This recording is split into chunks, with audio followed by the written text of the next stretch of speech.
Ladies and gentlemen, welcome to a fantastic and fucking terrible game.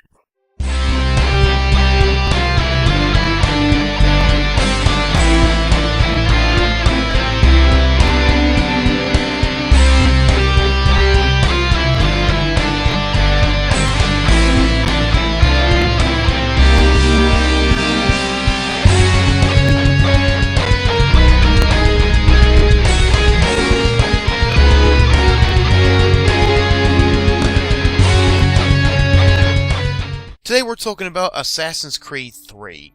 This brings Assassin's Creed from the European nations it's been in the past over to America.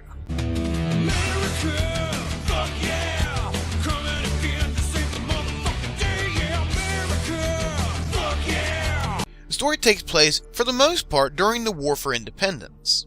Now you play as Connor Kenway, and the game covers much of his life, very similar to how Ezio's life was covered in Assassin's Creed 2.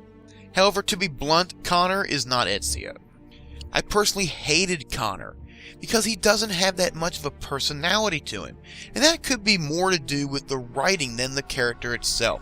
His dialogue is fairly bare-boned, and in fact it's very woodenly acted. You don't get a lot of emotion in his performance. Even when he's angry, he still just kind of talks like this. He just comes off a very bland hero with very little character development outside of his assassin training. Now, along with him, you play as Desmond, and let me get something out of the way here.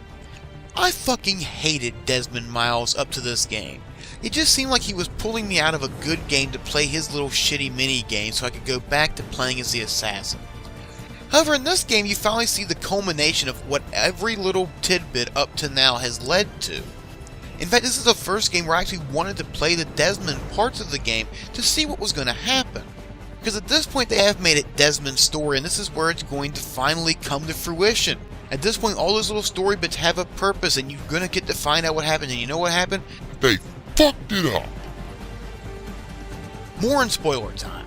Now, gameplay-wise, I did like the change of pace from the larger European structure to the smaller American towns. It makes it feel like you are playing a new game. It's a new experience, because it's that same climbing and running mechanic, but you don't have that same mechanic that you had in all the other Assassin's games to back you up. Here you can't go 10-12 stories in the air and just hide from the guard. Odds are they not only can still see you, they can still reach you, so you have to plan things out a lot more. I'm going to be honest with you, this game is probably the most linear and free of all the open world games I've ever played. What do I mean by that?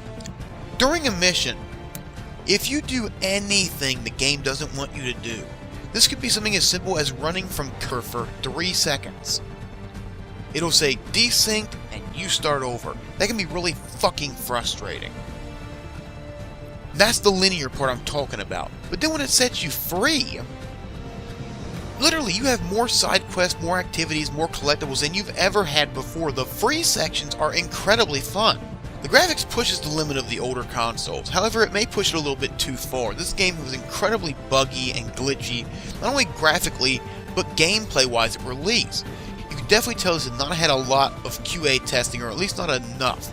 Clearly the studio wanted this thing out the door and didn't care enough to try to put it in the correct standing. The game's not ready. Could we use maybe another month or two? No, fuck it, push it out the door! Fuck it! A lot of people say you should give them credit for trying to push the hardware to its limits. I don't. You know the hardware's limits. If you go beyond that, you know what you end up doing? You get a game that looks pretty when you're making a presentation and plays like fucking garbage. Up until about the third patch, this game played like shit. And it's unacceptable for games to be released in this condition. I'm tired of games that are released in a broken state and told they'll be patched later. Now we gotta talk about the multiplayer, because this game introduced that, and in fact, it's handled very well. There are multiple modes you can play, and this is one of the only areas of the game that I found to have no glitches, no bugs, and was nothing broken about it. In fact, I haven't heard anyone find anything broken or buggy about this part of the game. So I'm gonna be honest with you, if you enjoyed the previous Assassin's Creed gameplay, I would say pick this up for that. If you're looking for a good story, play one of the other 4. Alright, it's time for spoiler talk. If you have not finished this game, I highly advise that you click the pause button, think to yourself whether or not you want to spoil it, and if you do not, thank you very much for joining us, and I'll see you next review. You know, what is it with fucking trilogies that can't end without fucking it up. This is the moment in Desmond's life that we've waited 5 games to see what happens. It's all been building up to this one moment in Desmond's destiny. And then you get there, and the game begins outlining choices to you, and I thought, ah, shit. I was like, surely they're not gonna do a BioWare here, are they? No, they actually found a way to do something dumber than that. They outline both choices, as if you, the player, are going to have an option as to what you do. And then Desmond, he just makes the choice for you. He walks up, he grabs this thing, dead, and then this chick walks past him talking to the camera and walks away. You know nothing of what happened. You don't know if his choice actually worked. You don't know what this thing is going to do. You have no idea that anything you did in any of these 5 games made a fuck.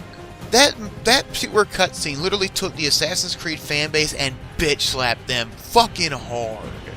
And this setup really wasn't that hard. The way they did it, all they would have had to have done was made this scene a little bit more memorable and put in a fucking epilogue. Let us know what our choices made. What did Desmond actually accomplish? And you'd have had a great epic conclusion to this franchise. But instead all we got was Assassin Effect 3. And I'll be honest with you, this game brings up a point I've been wanting to talk about for a while. I'm so fucking tired of sequel baiting in both movies or video games. The fuck can't you just be self-contained? Look at a game like Dragon Age Origins. It got a sequel, in fact it has a new one coming out shortly. But it had an ending. This story was done. If you never picked up anything else Dragon Age, your character's story was finished.